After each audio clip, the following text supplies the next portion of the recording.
Good evening. Welcome, everybody on this side of the room. You too. Today is Thursday, May 21st, 2026, and the time is 5 p.m. The special meeting and the following will come to order. The Victorville City Council and the same council sitting as the Victorville City Council, the Victorville Library Board of Trustees, Southern California Logistics Airport Authority, successor agency to the Redevelopment Agency, the city as a housing access assessor, the Joint Power Finance Authority, and the Victorville Water District. Madam Clerk, will you kindly call the roll? Councilmember Godin? Here. Councilmember Irving? Here. Councilmember Mora? Here. Mayor Pro Tem Harriman? Here. Mayor Becerra? Here. We have quorum. Thank you very much. If everyone would please stand. The invocation tonight will be led by our council member, Ms. Godin, and our pledge will be led by Ms. Me too. Okay. All right. Yeah, I know. I was going to give it to Scott, but that's okay. Please bow your heads with me. Heavenly Father, we invite your presence into this place tonight. We thank you for each and every individual who you have placed in their position and you have given them giftings and talents to conduct their job duties. Lord, I pray that you would continue to have your spirit rest on us as we decide the budget tonight, that you would give us wisdom, discernment, that we would continue to run this city with transparency and honesty. And Father, I just ask that your blessings be upon the city of Victorville and that you be with every individual here tonight and every employee as they conduct their duties and go about their jobs. Father, we ask for safety and provision upon them. In the mighty name of Jesus, amen. Amen. Put your right hand over your heart. Ready? Begin.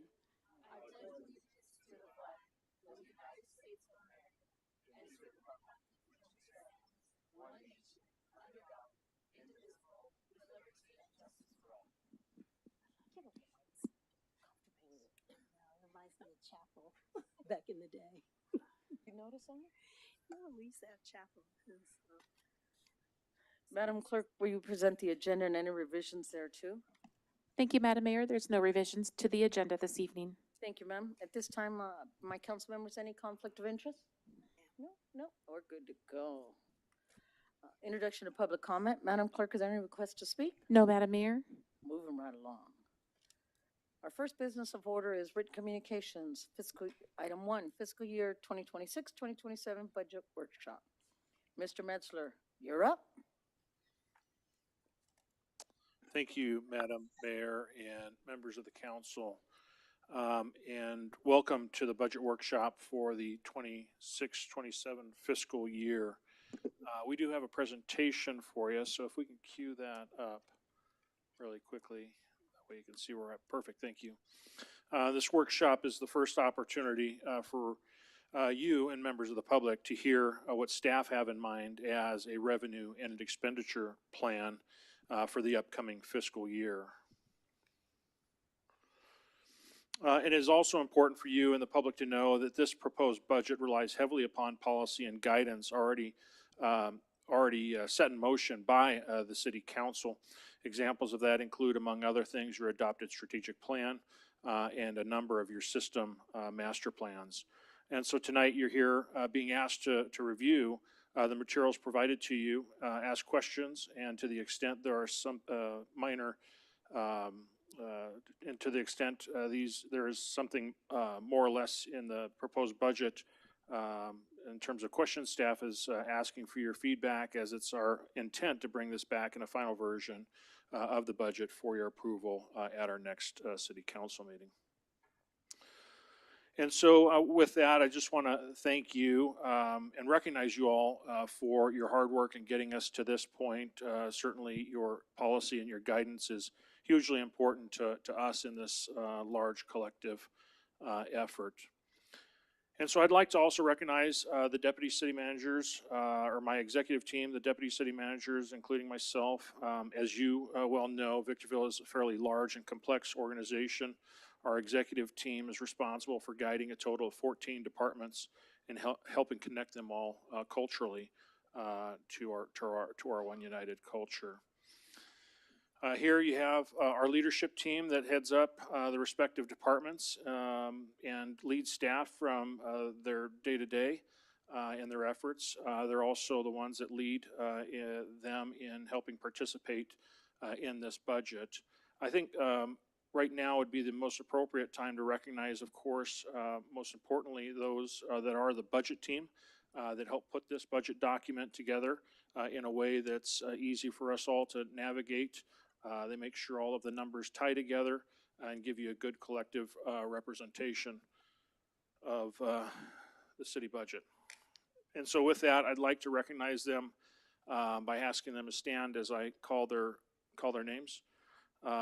Star Kavanian,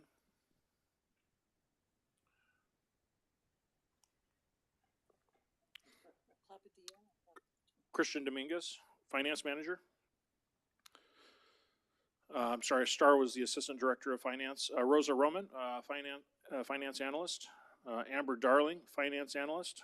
Cheyenne Everett, Accountant. Carl Vernon, Accountant. Claisha McElwee, Finance Technician. Michael Mistretta, Finance Technician. Kaylin Serrano, our Administrative Intern. Oh, and how can we forget Ms. Carmen Kuhn, our Finance Director? This is the team that leads the effort. Of course, they work very, very closely with all the departments. And certainly, as you can imagine, it's not something that is developed overnight.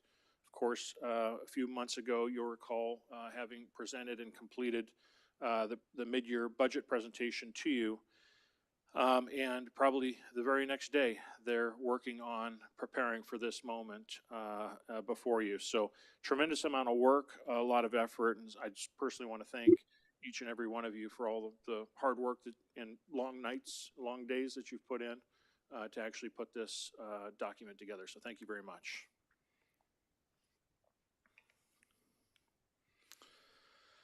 And so kicking things off, this budget has been prepared with the guidance, vision, and support of the City Council.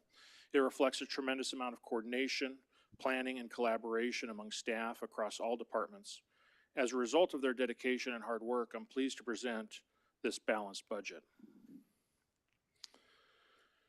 And so what you have here is the budget in summary format, the aggregate level of the entire city budget. And so what that means is you've got a number of 87 funds that comprise all of the city budget.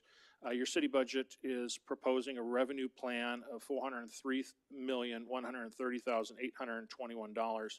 It's approximately $27 million higher than the prior fiscal year budget. It also has an expenditure plan of $396,762,028, and that's approximately $9 million higher than the prior year fiscal budget.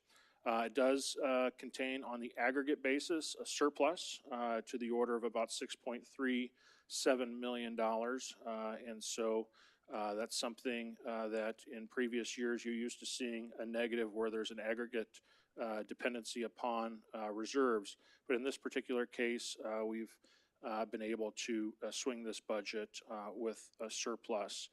The budget altogether includes $33.68 million worth of capital improvements. And a detailed listing of those capital improvements can be more easily found on page 324 and 325 of your budget document. And that will give you a good rundown of what that $33.6 million represents. And commonly we talk about the number of funds, and I briefly mention them. The whole city budget operates over 87 funds, and why I bring that to your attention is because as you see a total expenditure plan nearing $400 million, that sounds like a lot of money. But it really isn't when you look at all of the number of different funds that were responsible for managing each of those funds. I would effectively characterize as small business units, if you will, that we have to manage based upon the rules that go along with the revenues that are sourced to pay those expenditure plan. And of course, we'll talk a little bit about the different funds, the general funds, the fiduciary funds, and the special funds.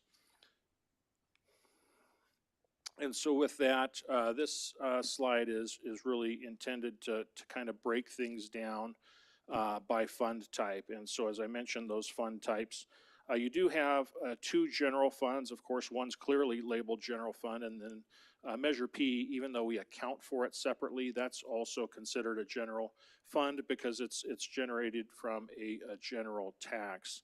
But combined, those two are about 42% of the expenditure budget, 31% being the general fund at $121.3 million. Your Measure P fund is 11% of the total expenditure plan at about $44.4 million. And then, of course, the biggest expenditure fund by type is your enterprise funds. And the enterprise funds are, I think the best way to summarize them, they're the organizations such as the Water Department, the Airport Department, VMIS, Solid Waste, departments that operate singularly with specific purposes and specific intent, where the monies raised for those purposes have to be spent clearly for those purposes. We do have a category on here called other governmental funds, which is about 10% by fund type. And really lumped in there are the special funds or the more restricted funds that we're used to seeing. Examples of those would be your DIF fees, your assessment districts, the SLADs, the LMADs, the DFADs, the MADs, gas tax. Measure I would be another example of a special fund that would be lumped into that other government fund. And so in this particular case, we're actually now breaking it down, the revenues and expenditures by category. And I think on the revenue side, one characterization we like to offer is that of the monies we generate to run this city, not all revenues that we generate are taxes. And in fact, you can see on this pie chart to the left that taxes in and of themselves only represent about 28% of the total revenues that we receive as the city. The largest, of course, is being charges for services. And an example of a charge for service would be similar to what your enterprises charge. So if it's your water department, charge for service would be basically the charge for the water being supplied, or in the case of trash, the charges associated with the trash collection system. And altogether among those, you've got your $403 million revenue budget. And then on the expenditure side of things, you'll note the breakdown there. About 47% is operations and maintenance, with the next largest category being personnel, which is about 25% of total expenditures citywide.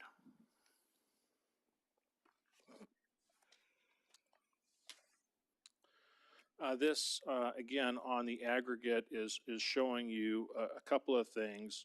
It's looking at revenues budgeted versus actual, and also expenditures budgeted versus actual. And this chart really kind of helps speak to cash and what is happening to your cash and your cash flow. And as you can see, the column starts in the fiscal year 22 and trends forward to 2025. And just kind of walking you through a little bit, the bars are basically your expenditure bars, the blue being the budgeted versus the gray being the actual. And you can see that we budget fairly conservatively based upon the actual expenditures. You see a trend where the actual expenditures are coming in well below what's budgeted. And you see a similar trend with the lines. And with the lines, you've got the red being the budgeted revenue line, and while the actuals are coming in less than what's budgeted, what you do see is that there is a trend of the actual revenues traditionally trending higher than the actual expenditures. And so the difference between the two, the gray bar and the green line, everything in between that is effectively free cash flow that's dropping to the bottom of your ledger, going into your reserve account so that you can use either for a savings plan for a capital improvement or to help manage cash flow in future years.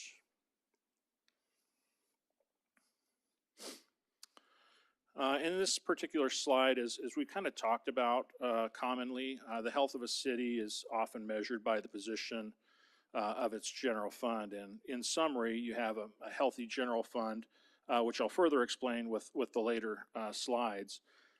But what you have here in your general fund, breaking that out from the aggregate, your general fund revenues are budgeted to be 120,259,000 to be balanced against total expenditures of 121,370,000. So this expenditure plan does call for a deficit spend where it is going to rely on your unencumbered fund balance basically to satisfy that deficit. So this budget, this fund budget actually balances with the use of unencumbered fund balance.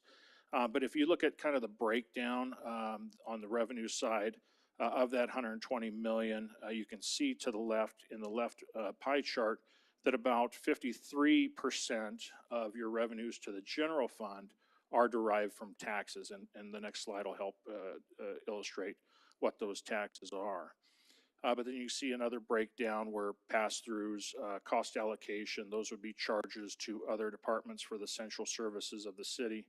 On the expenditure side, a lot of it's broken down either between O&M and personnel costs. And so this slide particular gives you a better understanding on the revenue side of how your revenue is budgeted and generated. And so at the very top, and these are ordered based upon receipt, but if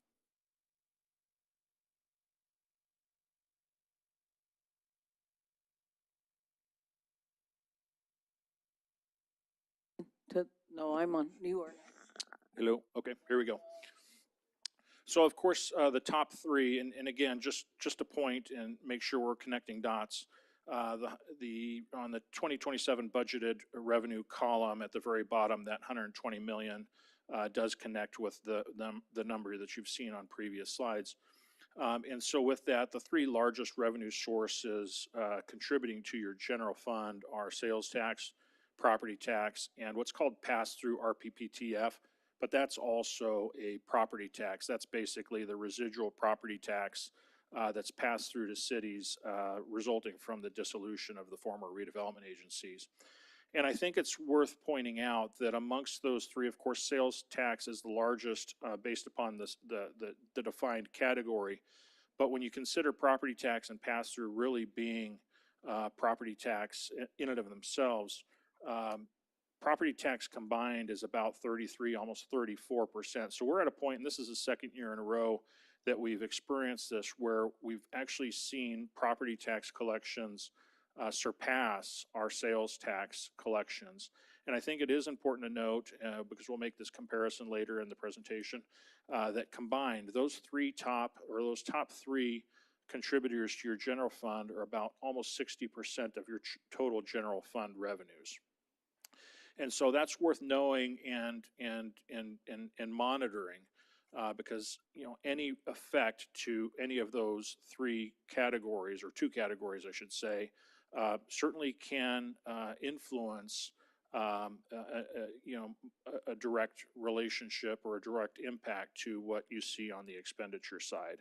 But I would call those out most specifically. Just talking through some of these others just so you have an idea of what they are if you don't already.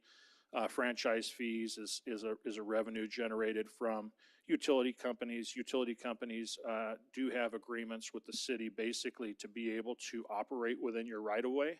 And so franchise fees basically are revenues generated for the granting of that right to utility companies. Charges for service, we kind of touched on. You also have transient occupancy tax, also known as the hotel tax. That's a tax that's levied to those that are staying in the hotels. It's a 7% bed tax.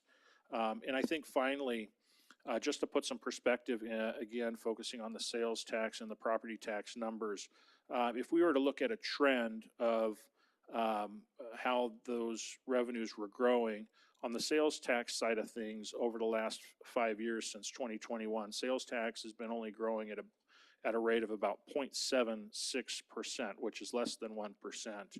And property tax has been growing at about 6.3% per year.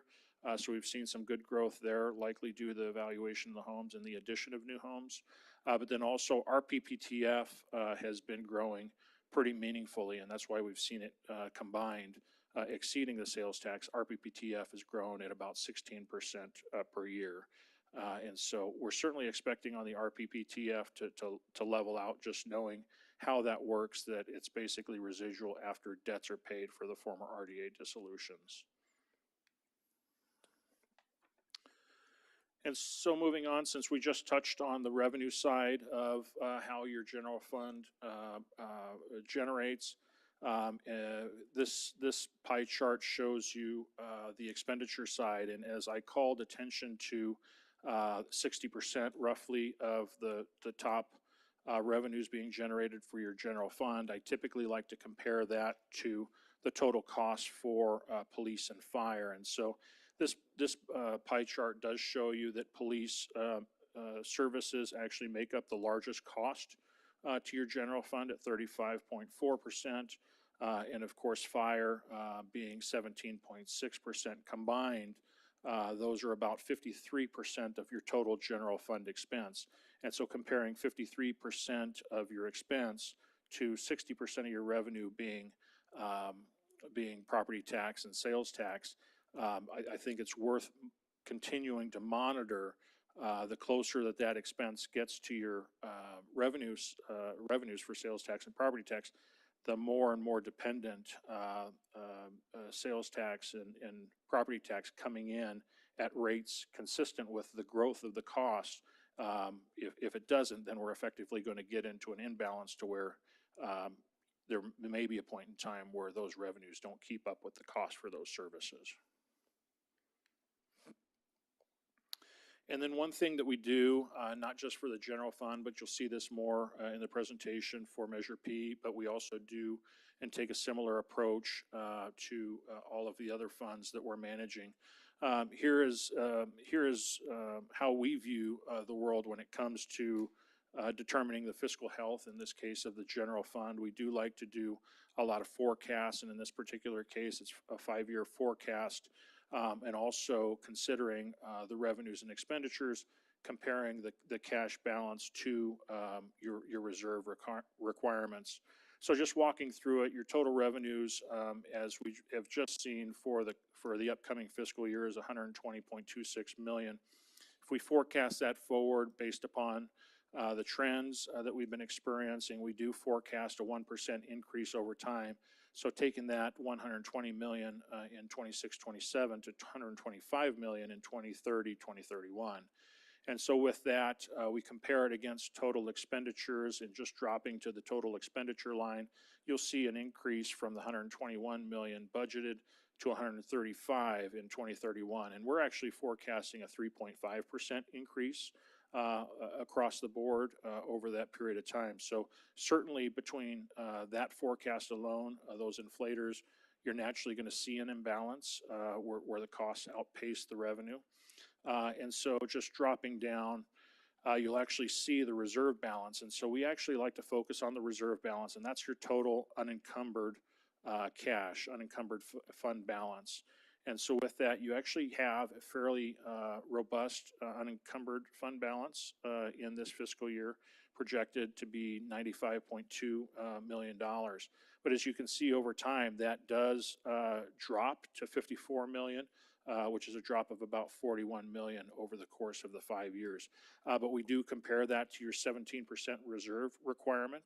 And what you do see is a surplus available line, which tracks cash positive. And that surplus available line, I would call that really your rainy day fund, because in that particular case, your reserve requirement is met, that money is set aside. And if you wanted to take on a big project or just use that to basically prepare for the future, knowing that you've got a deficit spend situation and you can't see any new revenues coming in, certainly it would be prudent to consider using that cash and carrying it forward as long as possible until you see some meaningful increases on the revenue side.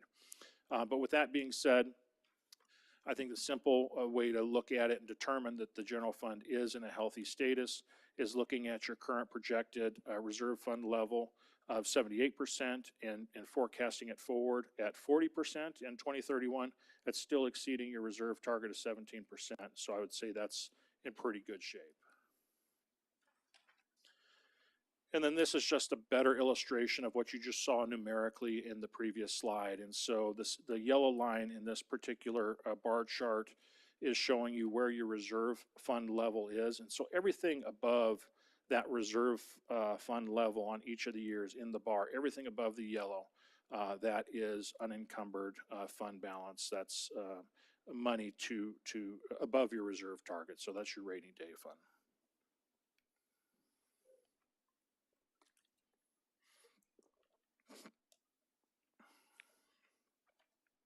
And so similar to aggregate shown earlier, this shows how we conservatively budget revenue as the yellow line, which is the budgeted revenue line, tracks consistently below the green line, which is actuals, and the budgeted expenditures consistently track above the actuals. And so this traditional trend is contributing to your positive cash position. So it's basically positive net income is what this is showing.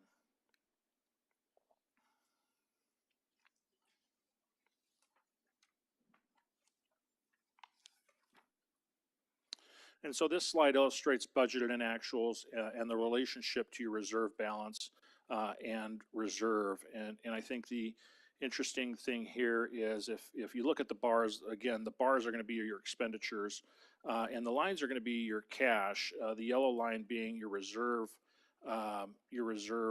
target, and the gray line being your actual cash. And I think the interesting thing here worth noting is that if you look at that gray line and your actual cash ending position increasing over time, it's actually increasing in a direction that's actually getting close to 1 year's actual expenditures. So I think that's a pretty good measure of where we're proposing to end in the 2025 fiscal year.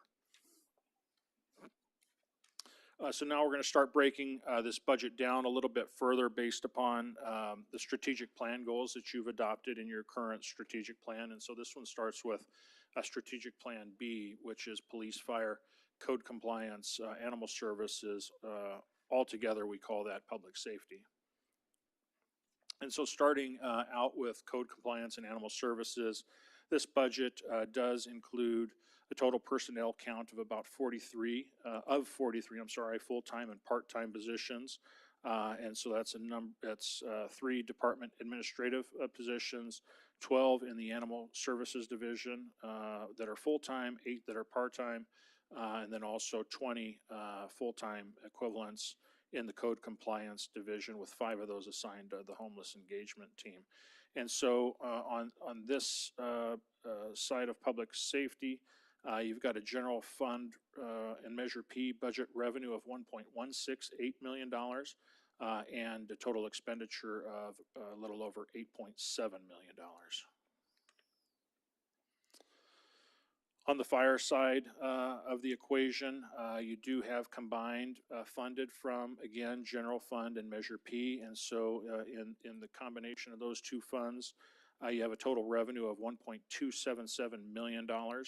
And that is measured against an expenditure plan of about $30.87 million.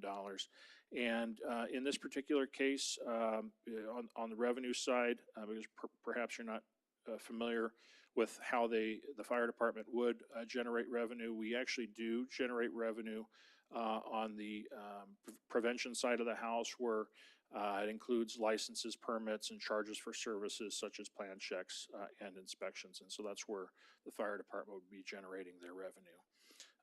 Not enough to balance the whole budget, but certainly helpful in offsetting some of those costs that can get charged out. And then with that, the total department is 93 personnel. That's 75 full-timers on the floor, 12 in the administrative side of the house, and then 6 coming over from building and safety on the prevention side of the house. On the law enforcement side, we do contract with San Bernardino County Sheriff for law enforcement services. We just approved a couple of nights ago the Schedule A. That included 146.33 full-time equivalents. That's 103 sworn deputies or police officers, along with 43.33 non-sworn. You get into the .33 because in that contract, there's about 13.33 dispatch staff members assigned to the contract. So altogether, between Measure P and General Fund, they do generate a revenue of $2.36 million. That's mostly reimbursements through your through your MOUs with school district and the mall. And then also an expenditure plan combined of $50,000,028. And just to point out, you'll note that that expenditure plan is $50 million. The Schedule A in and of itself isn't that number. The Schedule A is 42,000,048 number. And so the difference being additional department-related costs, including maintenance associated with the patrol vehicles. I will call attention to one issue that we're monitoring. Certainly caught us by surprise, the increase that we saw year over year with the Schedule A. And one comparable that we are looking at is what did the contract cost back in 2021 versus what it's currently costing. And so in 2021, the Schedule A, you should know, was $29.1 million, and we have increased over the course of the 5 years to what we're going to experience this upcoming year, which is $42 million. Altogether, over that period of time, it's a 45% increase or a 5% annual increase. Total dollar amount is almost $13 million just over that 5-year period. That's one issue that we're going to be monitoring. It's definitely going to be hard to sustain those types of increases, but we'll continue to monitor that as the years progress.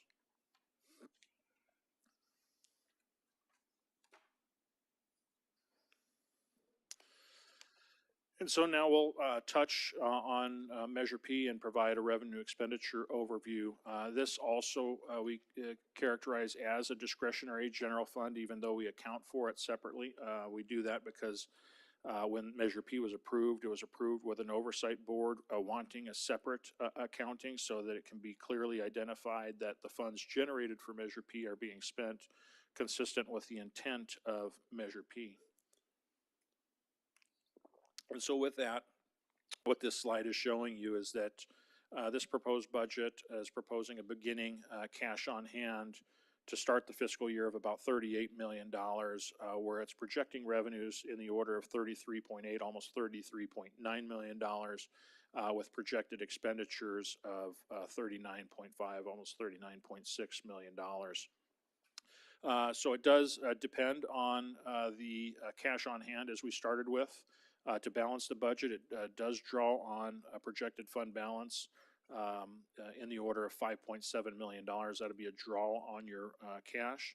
And one thing worth noting that's not included in these numbers is that the projected expenditures do exclude capital in the amount of $4.75 million reserved for fire apparatus and the police station. And what that means is because those monies aren't spent, we've been sequestering funds to fund the apparatus reserve program that we have so that you do have money available when the time comes to actually buy new fire engines or fire trucks. And similarly, we've also been setting aside money to defray the cost associated with the ultimate police department to the order of $4 million a year since Measure P started generating revenue.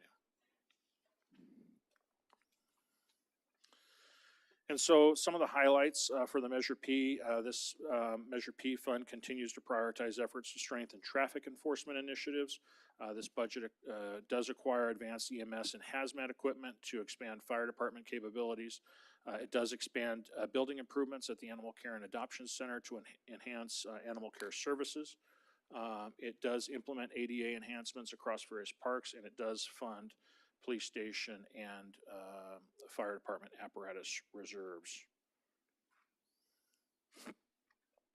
And so similar to the slide that you saw for the general fund, this one actually is specific to Measure P and is really also intended to tell you or share with you the effects on cash of this budget. And so starting out, you'll see total revenues of $33.8 million, projected forward to 36.72, and that's assuming a 2% increase in the revenues. On the expense side, we really see expenses or forecast expenses being flat and not a significant increase there over time. And effectively what you're seeing is a reserve balance of 32.35, drawing down to about 15.06 to the end of the 5-year period. And a big part of that is draws being made to actual fund police station construction. So as we get through this fiscal year, we're expected, as an example, to have $20 million set aside for the construction of the police department. And you may recall some of the presentation from Tuesday where the total budget is about $73 million for that project. And as part of the cash flows that we did for the infrastructure analysis, we figured a need for an additional $53 million. That's because we're effectively pulling down the $20 million that we've been setting aside. And so that's why you see some of that reserve balance drop so dramatically, despite the fact that it doesn't appear that there's a major deficit spend. But I think the important point to draw from this is dropping straight to the bottom, which is looking at your Measure P reserve level, starting at 82% and dropping to 37%. And so across the board, you're staying well above your 17% reserve requirement, which is a good thing. And again, since we did it in the last slide, identified what I would characterize as your rainy day fund, that's a surplus available. If there was something needed, a special project, or there was a desire just to use that rainy day fund to carry forward into future years to manage imbalances, you've got that 25.62 million that reduces to 8.21 over the 5 years. Similarly, this is a graphical representation of what you just said, so it's easier to see, but the yellow line is your 17% reserve target. You do see the bars being your reserve amount, the total amounts, and you do see that declining over time. But I think the great illustration is everything above the yellow line is above your reserve target and is effectively your rainy day fund.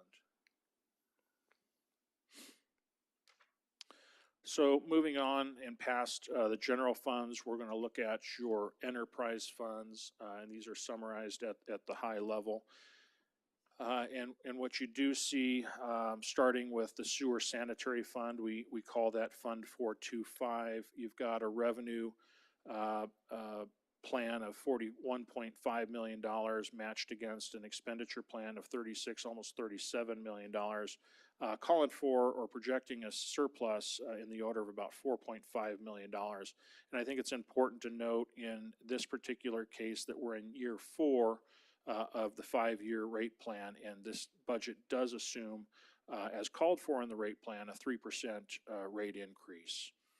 On the solid waste side of the enterprise funds, solid waste we call funds 426 through 428. Combined, you've got a $35.98 million revenue plan set to match against their expenditure plan of about $31.8 million, calling for about almost a $4.1, $4.2 million surplus. And that surplus drops basically to the cash balance to attend to any capital needs for that operation. And so on the solid waste, similarly, we're in year 4 of the 5-year study. That plan actually calls for a 5% increase in year 4, and so accordingly, this budget does recommend that 5% increase to the rate. Southern California Logistics Airport, there's a number of funds that make up their operation, but in total, you've got a $35.2 million revenue plan versus a $34.8 million expenditure plan. There's a large amount, almost $20 million, that's for debt service. But then what's remaining, I think it's important to note, of the operating revenues, 80% of the operating revenues generated are effectively lease type revenues. And so you see cash positive there. On the storm drain fund, that's your $4 a month fee to do maintenance in the storm drains or storm channels that we have. Fund 202, you can see just a very modest surplus, $1.9 million revenue plan versus a $1.6 million expenditure plan. There's no projected change. There's no proposed change to that rate in the upcoming fiscal year. Next, you got your street lighting fund. This is Fund 200, and this is currently proposed to have a $4.40 increase. And with that, you'll see the 4.2 revenue plan matched against the 3.6 expenditure plan. VMIS, you see a pretty meaningful surplus there.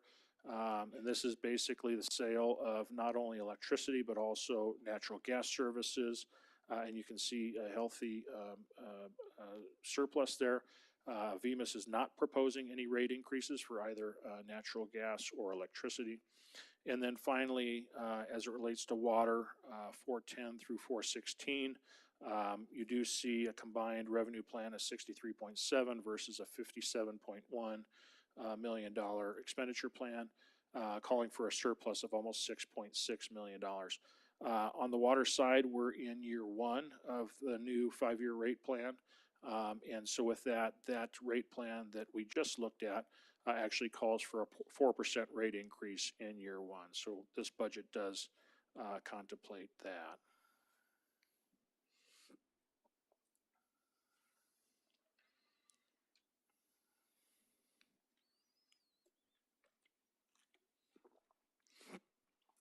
And so now we're going to actually take a look at your expenditures by strategic plan goal. And so this pie chart actually breaks that down based upon your goals. The largest of the expenditure is appearing to be goal E in the investment of infrastructure, where 61.6% of the expenditures are for infrastructure. It's about $27.1 million. You do see reducing homelessness being one of the next largest at 12.4%, which is about $5.5 million. I'm sorry, public safety is a little bit higher than that at $6.4 million or 14.6%.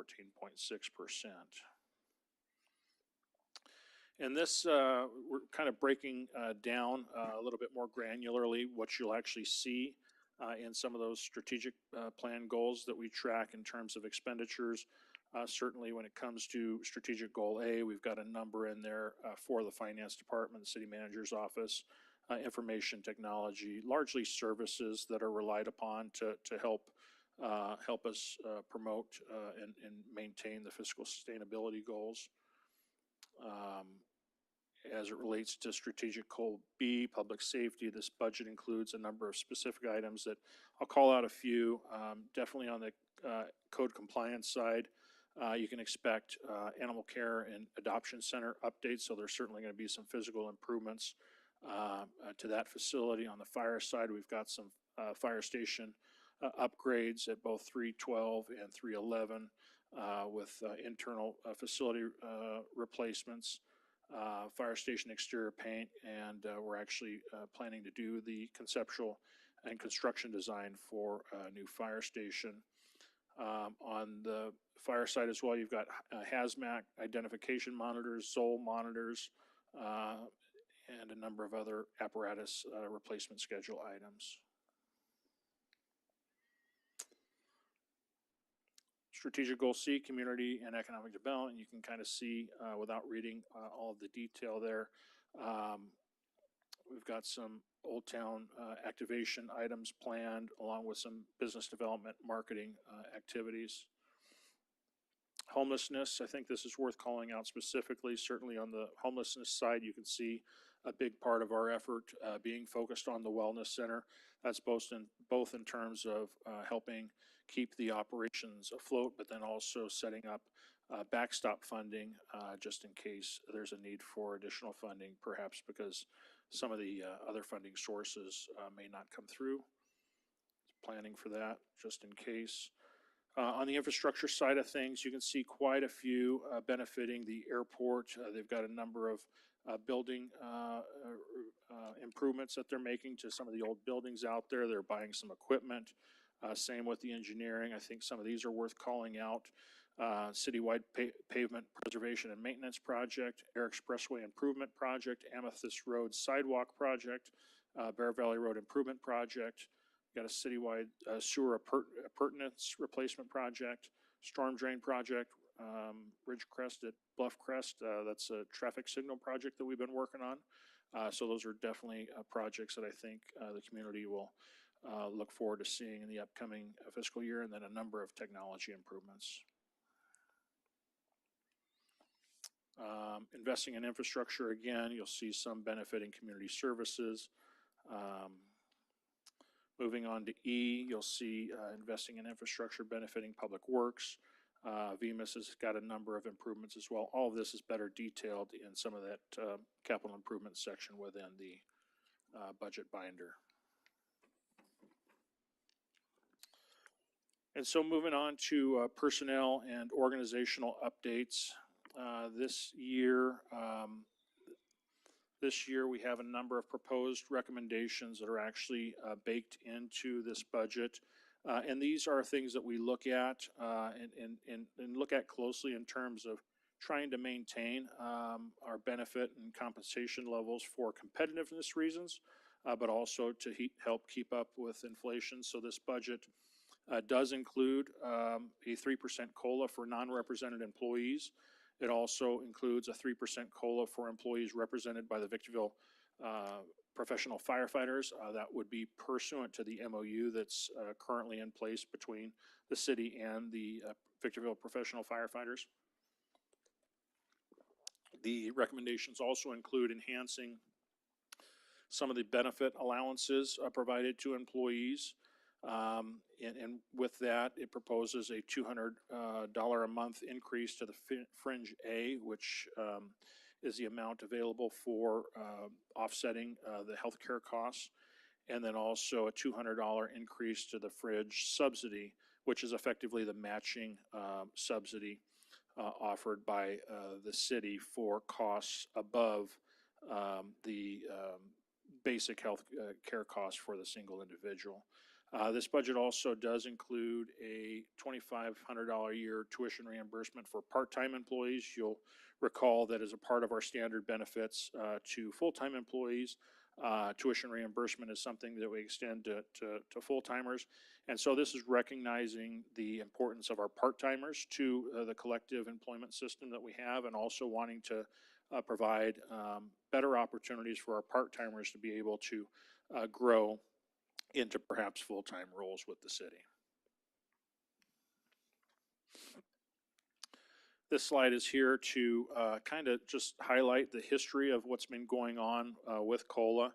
And you can see over the years, going back to the 2007-2008 fiscal year, what's been happening, not only in terms of actual, where you see the third column COLA CPI, but then as we brought forward recommendations to this council, you can kind of compare side by side with how we've reacted to the actual CPI with an approved COLA to the employees.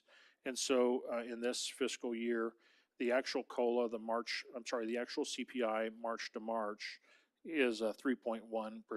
And so we did recommend to also be consistent with the MOU that we have with labor, 3% across the board.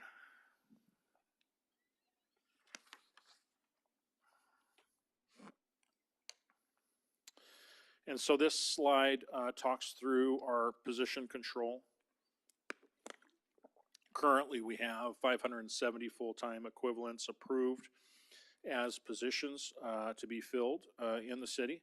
And so the upcoming budget proposes a total position control of 581. This is the full-time employees. And so with that, breaks down to 11 new positions over the current fiscal year. It does delete 5 positions. It reclassifies 3. There's 26 title changes in there with a net added position of 6 employees. Not included in that count are what are on the Schedule A with the Sheriff's Department. That contract is 143 people. And so combined, if you looked at the 581 that's proposed in our position control and considered adding what's under contract, As an employer, you are taking on the responsibility for 724 employees. So I share that with you just to give you a sense of how big we really are. It's becoming a fairly large organization. But getting back to the 581 that we have direct control over, broken down just to kind of illustrate the changes year over year. The building department is reducing by a net 5, with 6 positions actually moving over really to the fire department. The city manager's side of the house is increasing by 3. The engineering department is increasing by 4. The finance department is increasing by 1. The fire department is increasing by 8, but really that's net 2 because 6 people are coming over from the building department. Human resources is a +1, and public works is a -1, and that's a -1 more so because we've done an audit and we believe that position, there's been an error in the accounting of the positions for public works, but we're still trying to ferret that out. So right now it's showing as a -1, but we think that's because there was an error in the original reporting.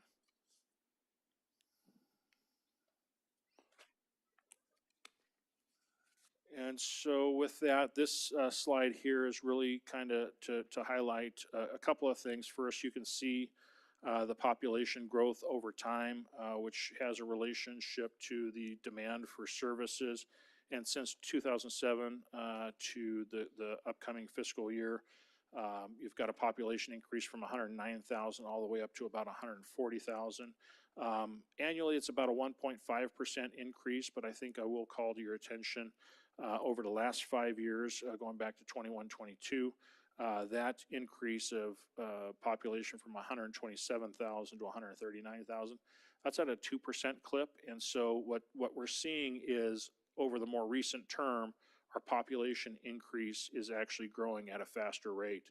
But then also do want to call to your attention because 581 employees may sound like a lot, but certainly as we compare to the history, it's certainly not its highest point, and we were actually much higher back in the 2007-2008 fiscal year in terms of total number of employees.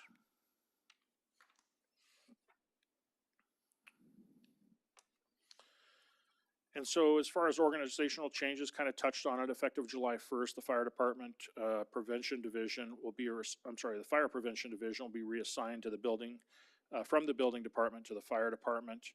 That reorg includes 6 positions, and the positions include deputy fire marshal, fire investigator, fire plan checker, and fire inspector, which are 3 positions holding that title. And so despite the reorg, you'll still see those individuals physically in the permit center, which is located in the building department. And so the forward look, now that we've kind of gone through the numbers of it all, to give you a perspective of some of what we're expecting to see over the course of the next year or next couple of years, number of projects that we're expecting. So starting out on the commercial side of things, we're seeing a lot of progress with the Target Shopping Center. That's the 30-acre expansion of the Desert Sky Plaza with 11 new commercial buildings totaling a little over 300,000 square feet of building space, of which 148,000 is expected to be the Target located at the southeast corner of Roy Rogers Drive and Amargosa Road. So looking forward to seeing that break ground in this upcoming fiscal year. You're probably familiar with Del Amo Motorsports. They're taking over the old New Way facility, and that's the reuse of an existing building to establish a almost 90,000 square foot power sports sales, parts, and service facility. Walt's Frozen Custard is a new construction project of 5,900 square feet. Restaurant with a drive-through located approximately 400 feet west of the intersection of Locust and Bear Valley. SCLA, we're expecting to see a couple of large industrial buildings totaling about 1.7 million square feet located in that general area that was the former West Winds golf course. And then Burtech Industries is expected to start the construction of a 43,000 square foot demolition and inert recovery and processing facility located over there on Abbey Lane. I think this one's pretty good to see. On the residential side, we're still seeing quite a bit of residential development, and so these are the projects in plan review or recently approved. And so D.R. Horton is got 3 tracks totaling 279 lots, and their tracks are at the southwest corner of Amethyst Road and Mojave Drive, southwest corner of Tawny Ridge Lane and Amethyst Road, along with at the terminus of Flaming Arrow Place. Excuse me, Pacific Communities has a one track with 94 lots. Legacy Homes has 5 tracks with 404 lots. Richmond America is moving with 2 tracks, 360 lots. LGI Home is active with 2 tracks and 239 lots. KB Home has 1 tract with 135 lots, and we have a private developer taking on a small 18-lot tract. So still seeing some activity on the residential side of the house.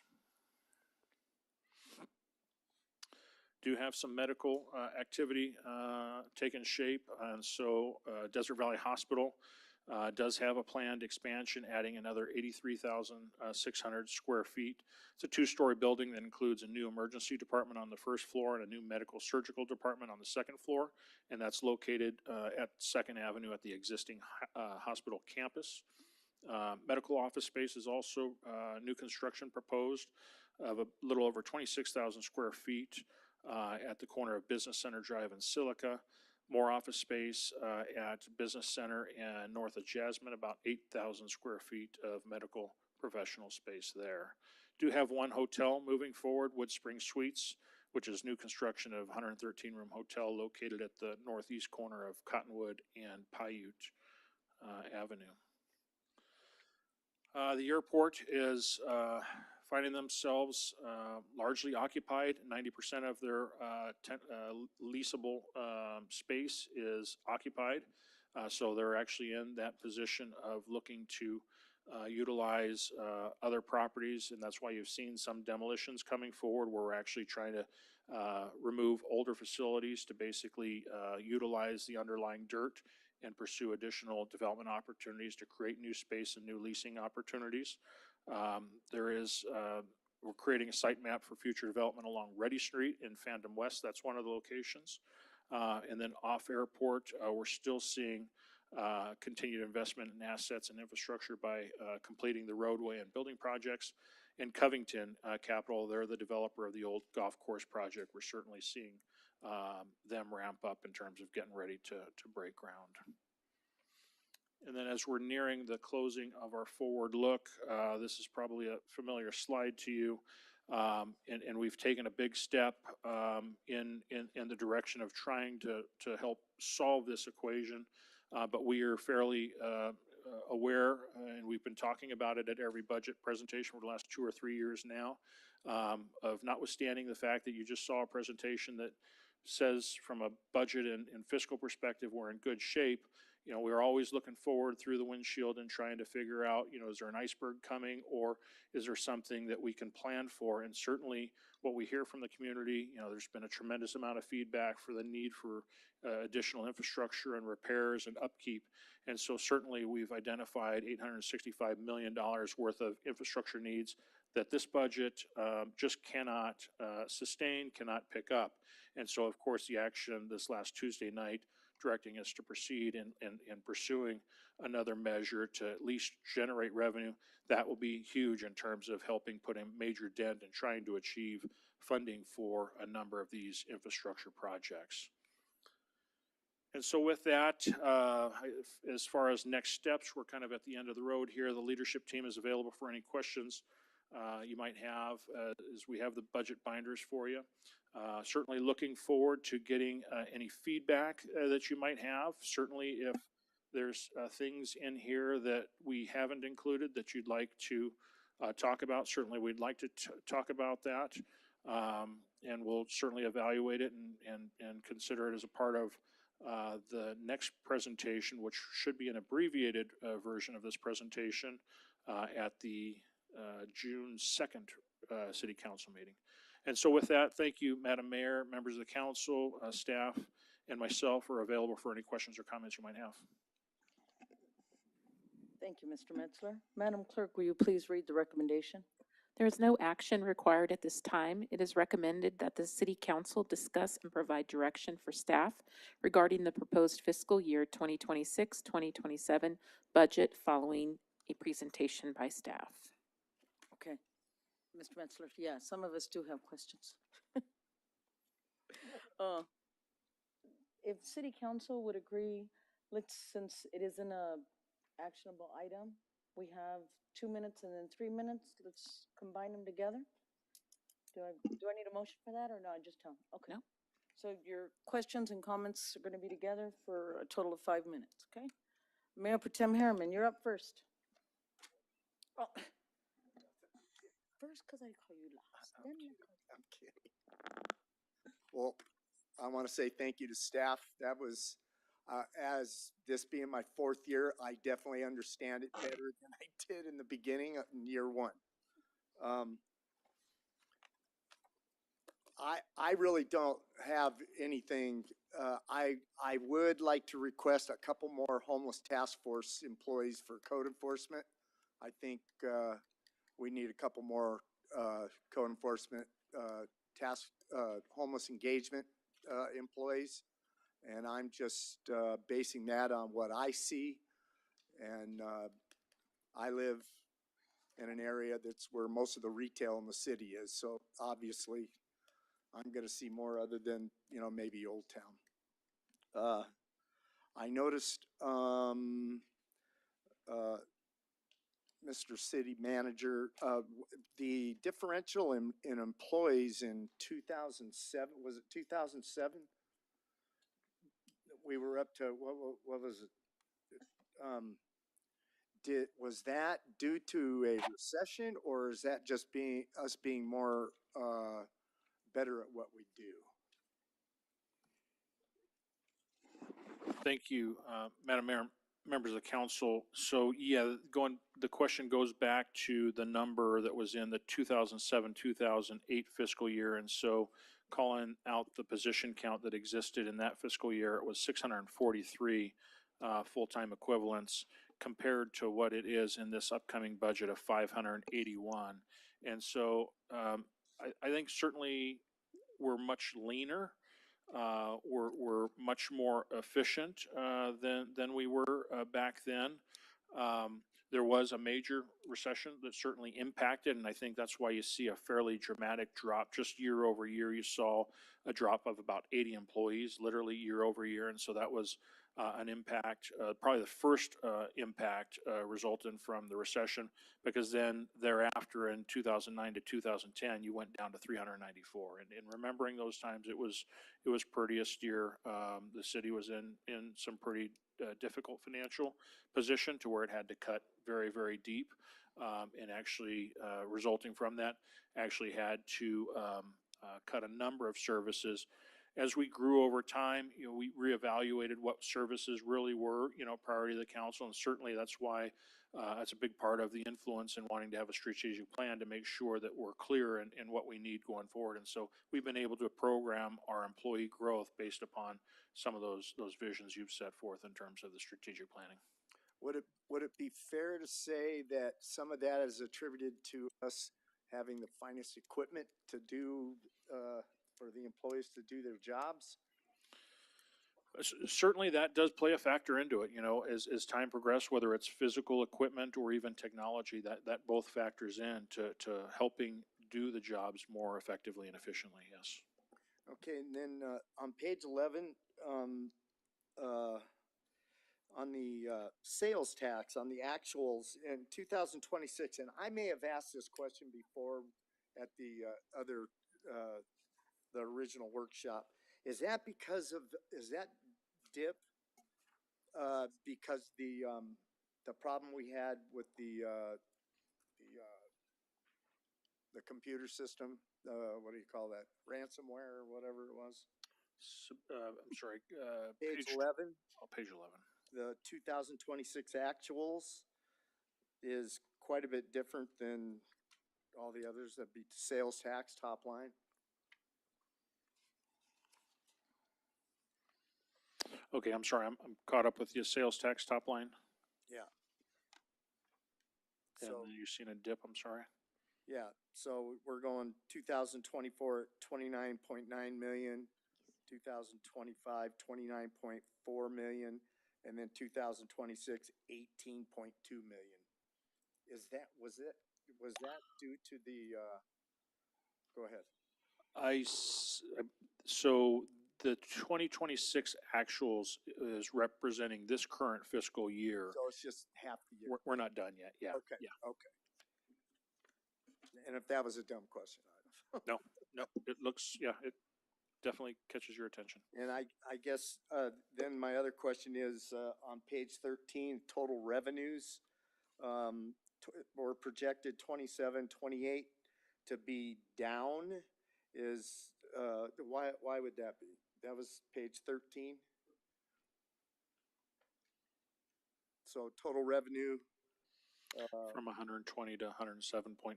yeah, and then increasing up to in 2930 up to 123.3 million.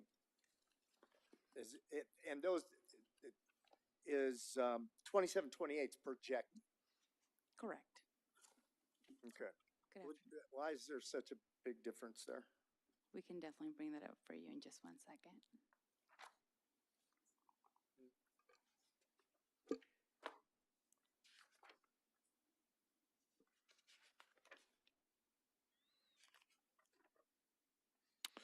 Yeah, so I think the biggest number, and Carmen can help me with the exact amount, but the biggest contributing factor to the drop is the reduced, there's one revenue category called PSM, Public Service, Public safety maintenance. Public Safety Maintenance. And so the general fund depends on Measure P for this payment of the Public Safety Maintenance Program. And that was established effectively as a stability payment from Measure P to the general fund.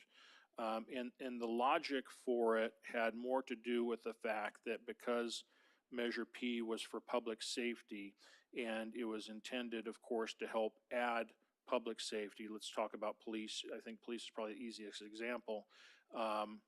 One of the concerns once we started budgeting for both Measure P and General Fund is because the bulk of the Schedule A, for example, was charged to General Fund. And with that, you're going to see the largest increase in terms of inflationary factor. And so just as we saw going from 21 to 41 million, we saw the potential that if we didn't create some kind of stability mechanism where Measure P was basically paying the general fund, there could be a potential to where the cost increases to the general fund outpace its ability to actually pay for it, to where you would actually get to a situation where you could afford the deputies under Measure P without a problem, but the general fund couldn't afford the deputies under the general fund. And so it didn't make any sense to run into a situation where the general fund couldn't, afford its deputies and then have to, potentially cut those deputies. I mean, that wouldn't have been logical, or shift those deputies to Measure P. And so it's one of those things that we were able to foresee a problem in just trying to be able to at least maintain the services. So there's basically a payment program in place between Measure P and General Fund, basically to like a stability payment. And so we analyze every year what that payment should be. And because the 27-28 fiscal year for Measure P is a spendy year, because you're going to draw down, we're projecting the drawdown of that $20 million to go to the police station. That drawdown in of itself negatively affects the ability for Measure P to afford. And so we are adjusting the level of that payment from Measure P to general fund. And so that's why you're seeing that number drop. But that's also why you're seeing it go back up, is because once we make the payment towards the police department, then things get back to normal. Hopefully that makes sense. I know it's a really complicating one. No, I appreciate that. Thank you. That's kind of all I had. Again, I'd like to see an increase in our homeless task force with code enforcement. That was very well put together, you guys. And I certainly appreciate everything everybody does. Okay, that's all I have. Councilwoman Godin? Thank you, Madam Mayor. Yes, I do have, first I just have a question for clarification on page 8, Mr. Metzler. There's a section that says pass through at 9.1% on a subsequent slide. You said that that was residual property taxes. Are we looking at that same thing here? Excuse me. Page 8, slide 8? Yeah, they're actually two different things. Okay. Could you give me the definition of what this one is? The pass-through? Yeah. Ms. Kuhn, can you do that for me, please? We are pulling those up for you. 1 second, please. Or maybe I have it. Pass-throughs.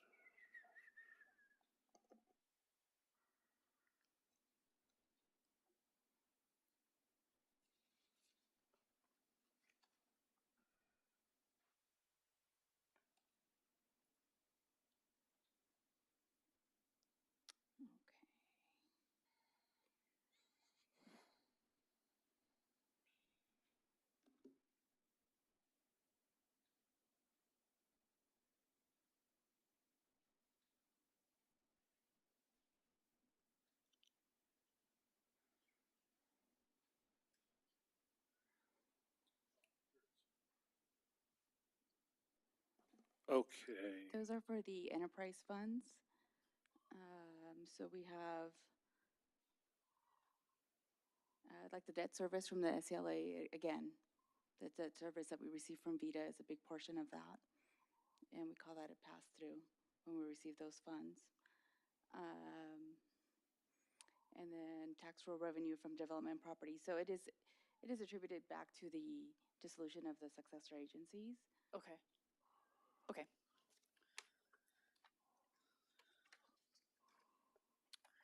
My next question will be for the general fund reserve. Let me see.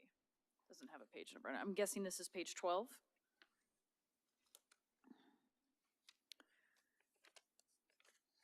So my question is going to be regarding the general fund reserve level decreasing significantly through 2031. I understand your explanation. I understand that we're only required to have a 17% deficit level of reserve, but I am concerned with the deficit going down so quickly. So what is it that we can do to slow down or stop the drain?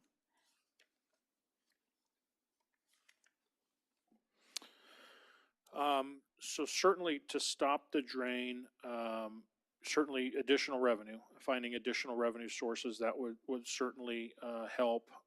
We'd certainly curtail expenditures or programs or potentially even cut capital. Those would be your easy answers over the course of time. I think it is important to note, and though we didn't highlight it as clearly as we did last year because there was an increased dependency upon cash, but we did touch on it a little bit. Just the comparable between budgeted and actuals, we have a pretty good history of the actuals coming in much lower than, and so while these are conservative forecasts, there's certainly an expectation that the actuals are going to come in, the actual expenditures are going to come in lower, and your ending, reserve level balance should be higher. But these are the most conservative, just based upon budgeted forecasts. But the simple answer would be finding additional revenue sources or starting to curtail some of your expenditures. So we're looking at a projected 38% decrease. Mhm. Would an added measure affect that number significantly? So the answer would be yes, if you took that measure on and actually combined the funds with your general fund, absolutely. It would spike that number up. Okay. And so then my last question would be very similar to this. We see the same thing happening with Measure P. We see that steady decline. So how can we, it's going to be similar to the same answer, but a little bit different, right? Because Measure P funds are Measure P funds. So how do we stop that decline? Two things. You're hoping for actual revenues to come in higher than projected. You've got very, very conservative revenue growth projections of 1%. and of course curtailing the expenditures. So do we have anything in place plan-wise to curtail the decline at this point? Not at this point, no. Okay, thank you. That's all I have, Madam Mayor. Thank you. Councilwoman Mora?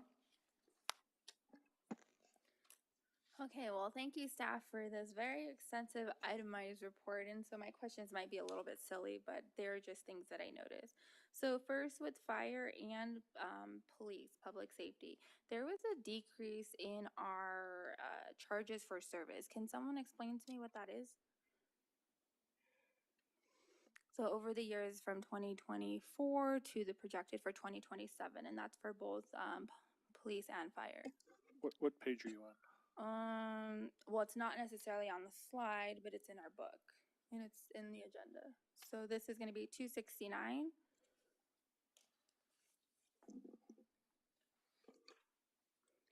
Let's see. So if I click on police department or fire department, both of them in their itemized lines show department revenues by types. And there's like charges for service, and there's like a significant decrease across for police department and fire department. So I just don't know what that means or why. Yeah, Page 269 of the agenda. but that's water. Okay, 209 right here. This one, the agenda book. This one? The big one, The big one. 209. No, it's the actual council agenda packet that is up on your screen. So it would be, I think, what page did you say it was again? 209. 209. 209 in the book.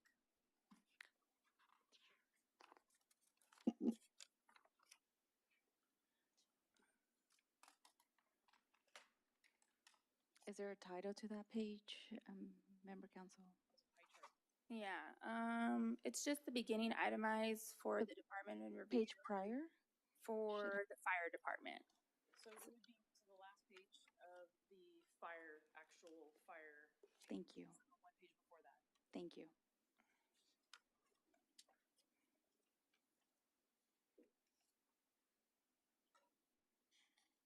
So it says like department revenues by type, and then it has charges for service. So it says fiscal year 2024 is like $1,054,000. This year, projected in fiscal year 27, it's 959. But it goes across, if I continue to look at the next fire slide for division revenues by type, charges for service are significantly decreasing in the fiscal year of 2027. I think I see it now. Over the course of time, it's not a huge decrease, maybe 100,000 over the couple of years, but could that be for strike teams? Yes. Strike team reimbursements? So those would be reimbursables, which is really dependent upon the actual call out by the fire department for mutual aid in other locations of the state. So it's likely representing, even though it's not a big decline over time, it sounds like there was less call out over time. So on 212, it shows charges for service in 2024 was $1,054,000, and then it goes down to 57. Let's see, for police and fire. So yeah, so this is fire. So I'm just wondering what charges or service. So police and fire, both charges for service decrease are just reimbursements for using their services? I was answering the question to fire, so are we moving on to police? Yes, Okay, so what page is police? Where are you at? 202. So there's a decrease for charges for service. So I'm just wondering why charges for service for both police and fire are decreasing over the last couple of years. So on 202, we're looking at charges for service from 247,000 in 2024, dropping to 81,200 forecasted as budget for 2027. Mm-hmm.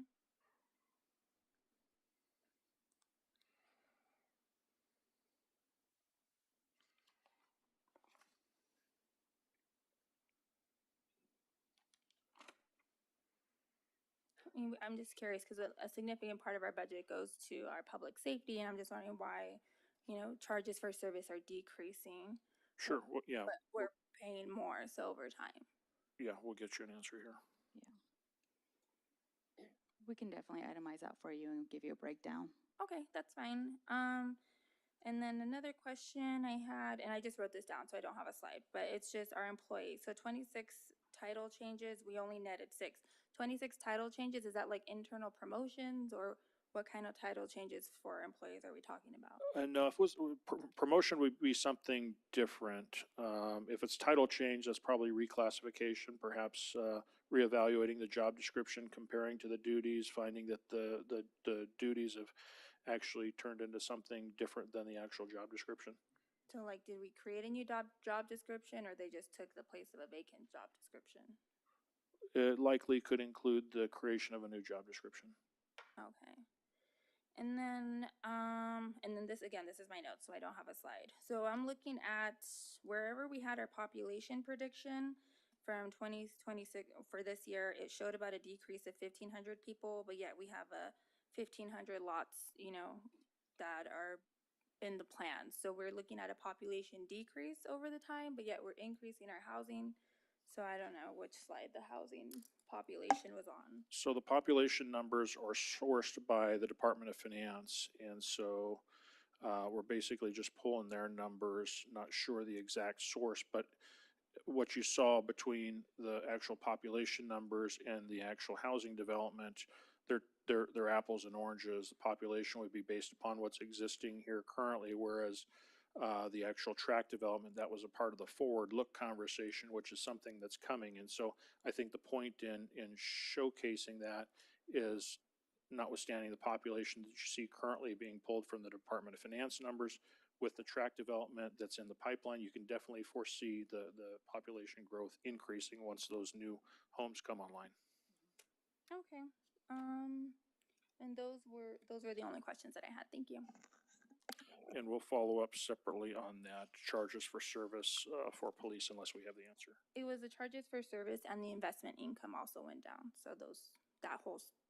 Investment income is easy to answer. That has more to do just with the interest rates that we receive on the money in our accounts. Okay, thank you. Thank you. Councilwoman Irving? Thank you, Madam Mayor. First of all, I want to say to staff, I appreciate you for your hard work, especially the budget team, and putting together and pulling together all the things necessary to put this document together. It's a balanced budget, so kudos to you. And I just appreciate the willingness to pour into the document, because I know it took hours to put this together. And from my perspective, I can tell there's a lot of communication and collaboration amongst professionals here. And to me, those are key elements in moving an organization like ours forward. So I appreciate you, I see you, and you are valued. I'm a big person, not a big person, I'm actually short. I'm a big picture kind of person. So as I looked over the presentation and tried to digest the information, and I'm trying to synthesize all of this, I have scattered notes, so please bear with me. I know I said I was a big person. I am big, I think, but I'm short in stature. So anyway, what caught my attention was I understand that we're going to dip into deficit spending for the general fund. But as I listened to Mr. Metzler's presentation, we have surplus monies that we will rely on to, if you will, to serve as a safety net. Is that correct, Mr. Metzler? That is correct. Okay. So for me, right now, the big picture, or the thing that I have in my mind, is this $865 needs, not $65 million need assessment, and the concept of population growth. What caught my attention was on page 11, you spoke about a relationship or interdependence between the top 3 revenue sources, and interdependence with for me, I synthesize this to be public safety.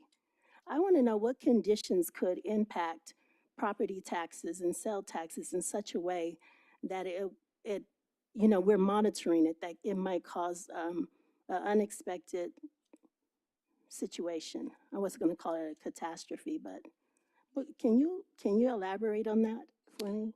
I can. I think the easy answer is any form of recession. That certainly could impact one or both of those. I think that's the easy answer. I think one thing that's actually worked in our favor, because I will admit that the revenues that you see for sales and property tax of 59%, almost 60%, and comparing that to the total cost of police and fire in previous, which in this budget is 53%. So 53 versus 60%.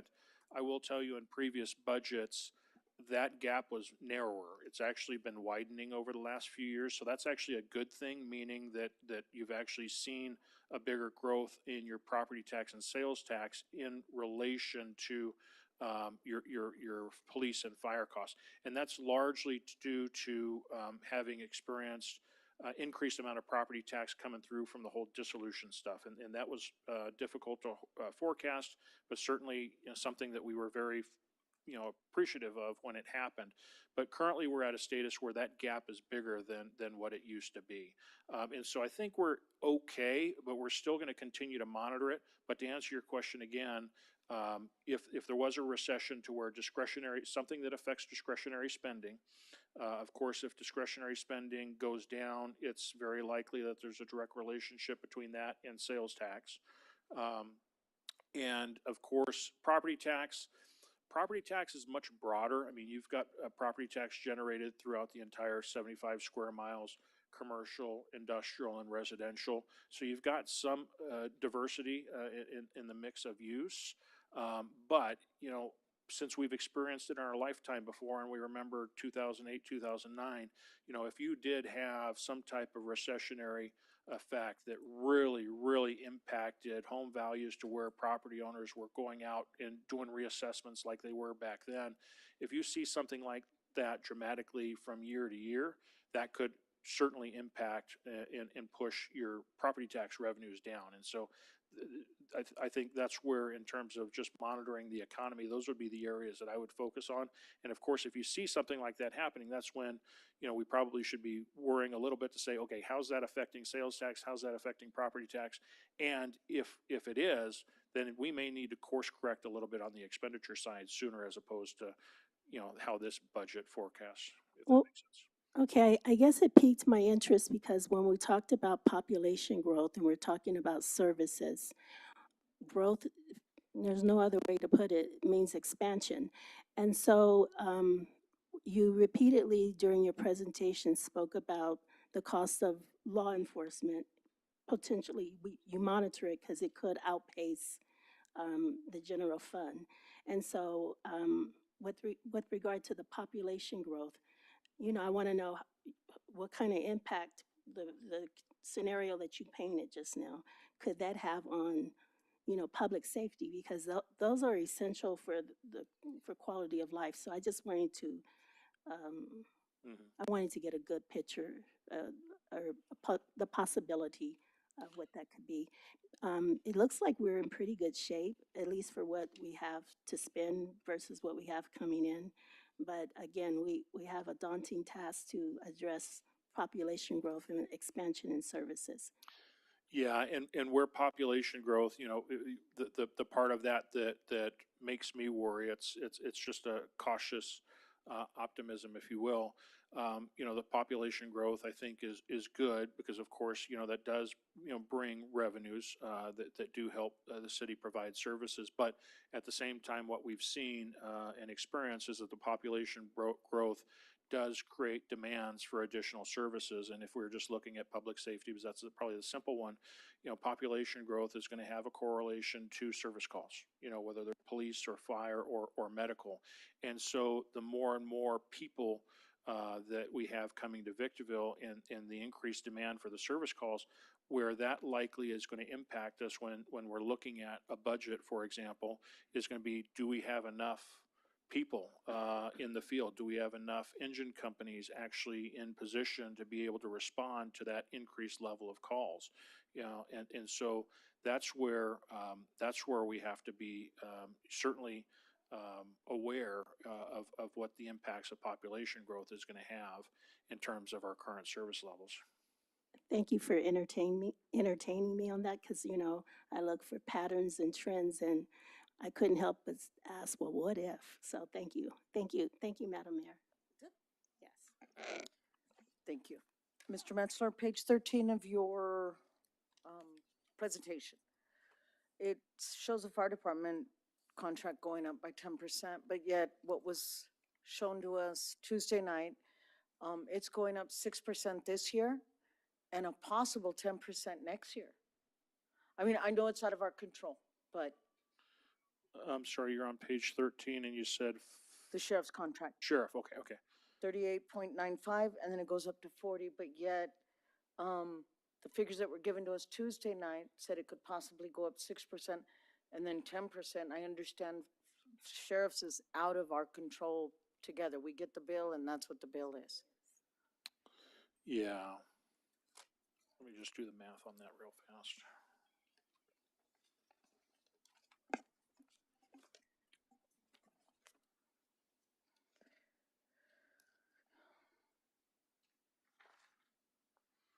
So yeah, it looks just roughly year over year. That's about a 5% increase.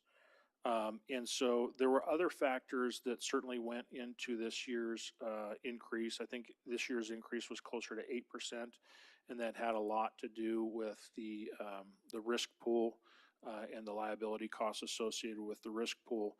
And so at least what we've programmed forward, it looks like 5% from 26-27 to 27-28, and that's based upon what's known to us in the MOU that exists amongst the sheriff professionals.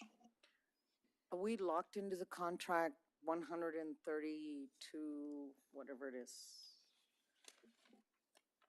If for the PD, if their ask starts coming in at what we can afford, are we locked into 103 full-time deputies? We're not locked in. In fact, there is a process that begins typically in April, end of March, but typically in April with the sheriff's office, where we actually start meeting with him. He does host all the managers, and there is a process where not only do we start reviewing these numbers, we're allowed to take these numbers back, start figuring out how they fit into our budget. And as for example, in this particular year, I think it's coming up. When is the deadline to have final positions? I think the point is they give us a period of time to report back as to, do we want to maintain the existing service level? Do we want to add to it? Or do we want to take away from it? So we do have a process where we can, if we get to a point where things get bad, you know, money gets tight, for example, we can cut back if we wanted to. If we don't have other funding sources available, okay. Page 19, fire. Is the new ambulance contract and the 911 dispatching center, does that come from fire or does that come from something totally different? Ambulance wouldn't be in here. That's a JPA related cost and operation with Confire. But I'm sorry, you said dispatch? The 911 dispatch center, we get charged per calls and this and that, and I mean, we get a bill like, because we have the second most calls. Yeah, and That's in your, we do budget that in fire. okay, all right, let's go to page 27. The street lighting district is going to share the fund that every resident is sharing. SCE's bills are going through the roof. What page? You know, that $561 surplus might disappear after this year. Yes, and I think that's, I did have some notes on that here.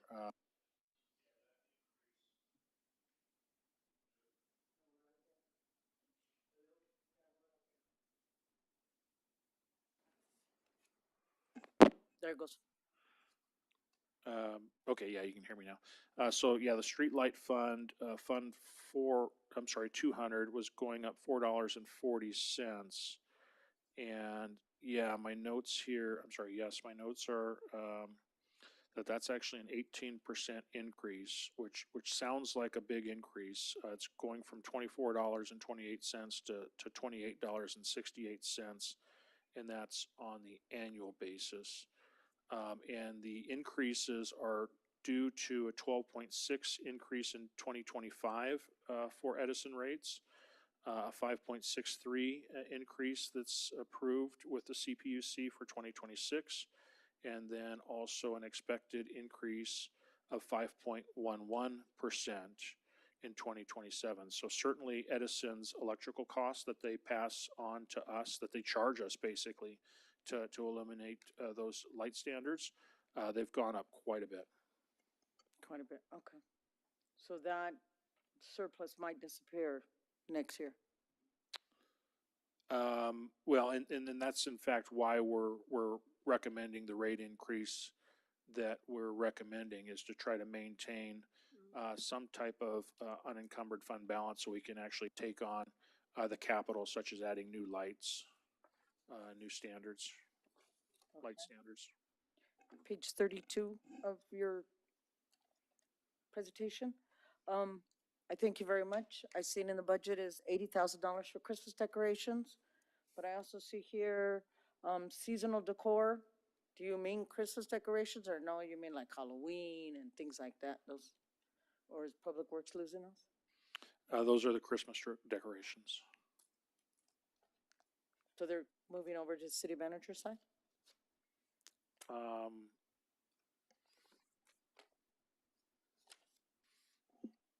Just being budgeted.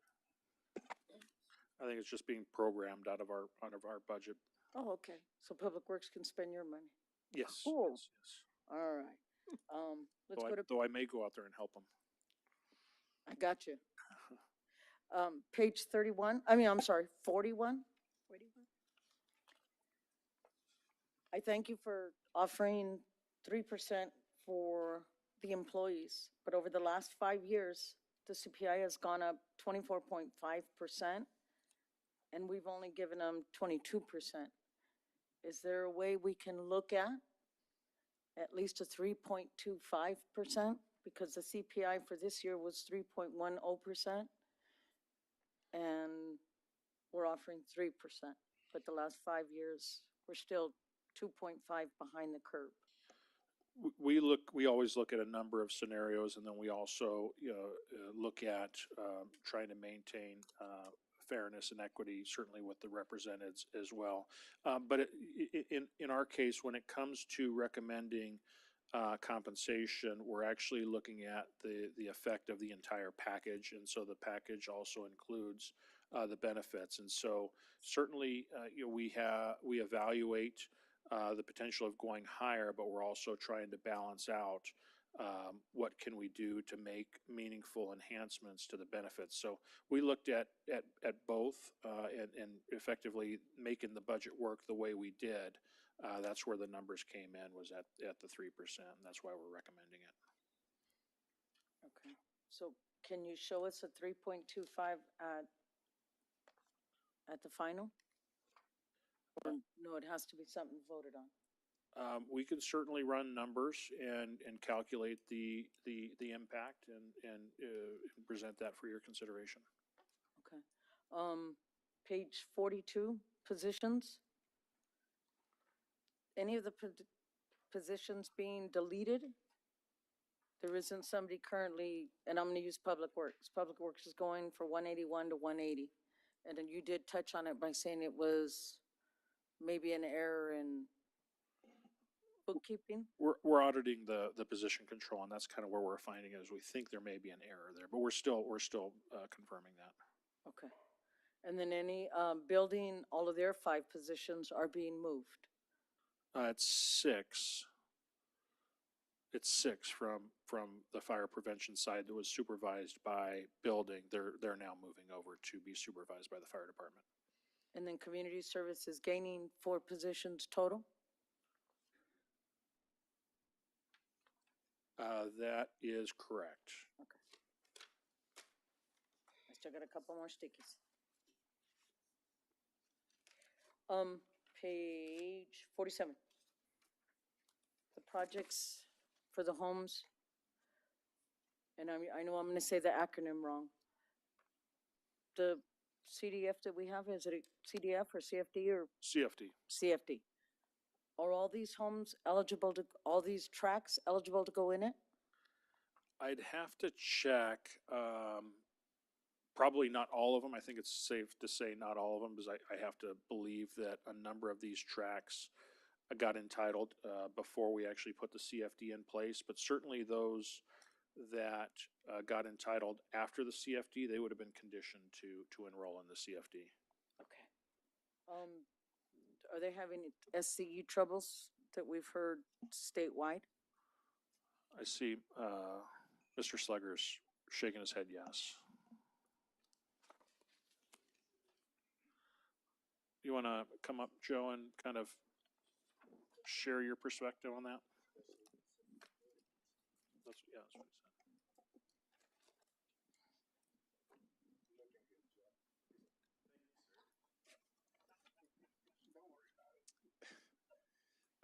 Yes, is the simple answer to that. A number of our different track developers are running into some issues with utility availability, with Edison specifically. Pacific is a case study in that, and we've actually reached out to them to try to get the details on that. Okay. So it could put the brakes on some of these communities that have been presented to us. Yeah, I would say that it's had that effect on some that are being developed now, and is already having that effect on some that are in entitlement and seeking to be. What about Target Center? I wouldn't want us to be empty like a neighboring city to us that had the stores already built and signs up and everything, and they were saying they had no electricity. They have not specifically cited concerns with that yet. As a matter of fact, I've not heard that with any of our commercial developers yet either. Okay. It's happening rampantly on the residential side, but not so much commercial. All right. Thank you, sir. I appreciate it. Can I ask Mr. Slager, so if it's the residential and perhaps the majority of them are kind of at the peripheries, is it more due to lack of infrastructure existing out there to support it, electric infrastructure, to where it's just taking time to get new infrastructure out there? The capacity of the infrastructure, I would say, is what's being cited, specifically with Pacific communities, as well as some of the others that are in development. So the local infrastructure, I think, is there in most cases, but the capacity to produce electricity is what they're citing. They're requiring studies and things like that to justify it, and in some cases saying that it could take up to 4 or 5 years to establish that availability. That's what we're being told. Homes that are already built. Okay. Thank you, sir. Can I reference the book, Mr. Metzler? Page, you told us 324 and 325, all the CIP. It's calling it a Bear Valley Road improvement. From where to where? And what are they doing? There's like a whole bunch of budgets being hit for Bear Valley Road improvement. For instance, up at the top, 325, 5 down, 1, 2, 3, 4, 5, 6 down. So that's how it just says a Bear Valley Road improvement. There's a whole bunch of them that are taking the hit. Your time is up. Council, can I finish? Yes. Thank you. Okay, thank you. You already went.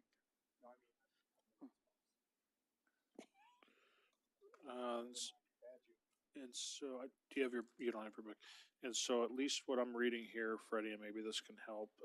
So Bear Valley Road improvement, and there's a fund description that says diff storm fee, no, north and central, I'm sorry. But there's a whole bunch of them.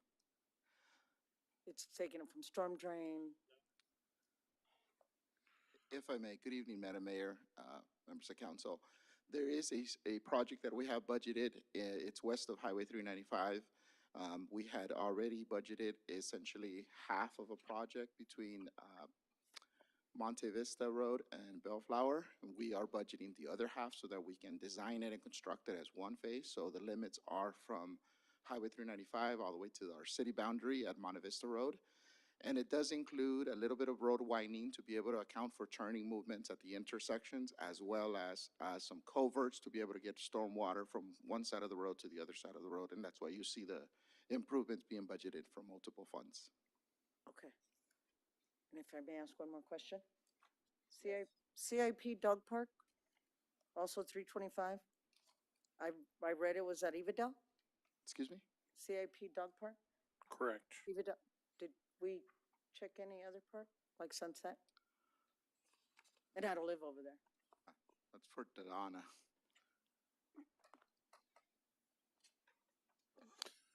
I'm sorry? Sure. So we already have a CIP project on the books for, I believe it's called West Side Dog Park. The Evadale Dog Park was actually a CIP that was on the books when we started our Evadale Park renovations under the Prop 68 grant. And it fell off at one time. We didn't roll it forward. So it's being brought back. So it was an existing project already at one time, but there is a West Side Dog Park under consideration as well. Okay, with the funds available already for it. Because you said it fell off. The funds stayed. Correct. Okay. I have more, but I'll quit. Madam Mayor, can I reclaim some of my time? Yes? Yes. Yes. Go ahead. Easy question. Eight. The mayor brought up CFD, and I meant to ask something about that prior.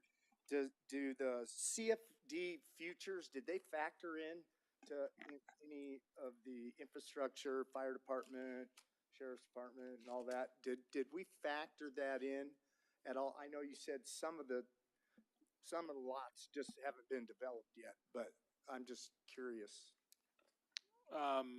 There are a number of projections that they put in there. The actual collection for the CFD is really intended to pay for the O&M, and not the hard cost of the infrastructure, unless there's an actual infrastructure CFD added to it. But ours is just for the O&M, the cost to maintain the roads. That's what I mean. Was that factored into future in the budget, or it's just too soon since that just went in? It's too soon. There's certainly an evaluation on a project by project basis as to how much road they're building, and there's calculations that determine what their responsible share is going to be. Okay, thank you. That's all I have. Okay. I have more questions, but I'm out of time. Can I just ask one important one? Mr. Metzler, it shows on our property tax dollar breakdown at the bottom, flood, and if I can show you.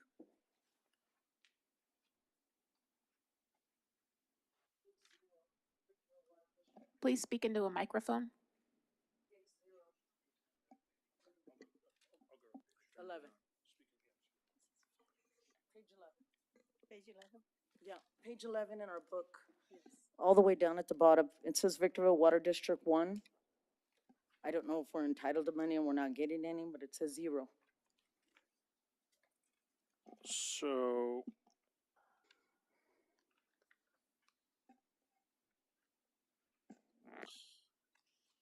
yeah, so this is just an excerpt. This is actually a breakdown of how the 1% property tax is divided.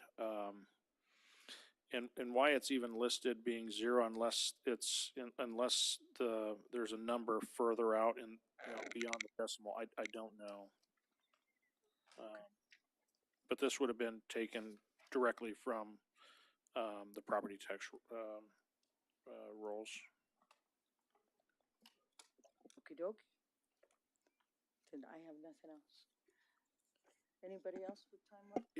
If I might, just to expand, so we were talking about the CIP. As you dive deeper into the CIP, there's deeper into that section, there's actually much more detailed descriptions of what a lot of those projects are. And so I know we didn't cover them all, but there's actually a dissertation on pretty much each of those so that you can understand exactly what the expenditure is going towards. Mr. Messler, if I may, we have information to answer Councilmember Moore's question. The fluctuation in fire revenue has to do with fire prevention leaving the fire department, coming back in. So there's fluctuation in the revenues that you're going to see there. And the decrease from the sheriff's is a decrease in towing fees. And so the towing over the course of the last couple of years, we've changed how we've handled the towing contracts and the revenues derived from that. We Up until a couple of years ago, we administered that through the sheriff's department. We actually changed that to be administered through code. And so likely that money that you see going down on the sheriff's side, on the code side, because we restructured how we do it, you'll actually see, if you were to compare apples to apples, you'll actually see it on the code side going up. Thank you. Nobody else has any other questions? To staff, to you, Mr. Mensler, and your executive staff, and the staff that put into even 5 minutes into this. I remember what it was like. Thank you very much for all your hard work. Thank you very much for the presentation. And it is 6:50, and this meeting's adjourned.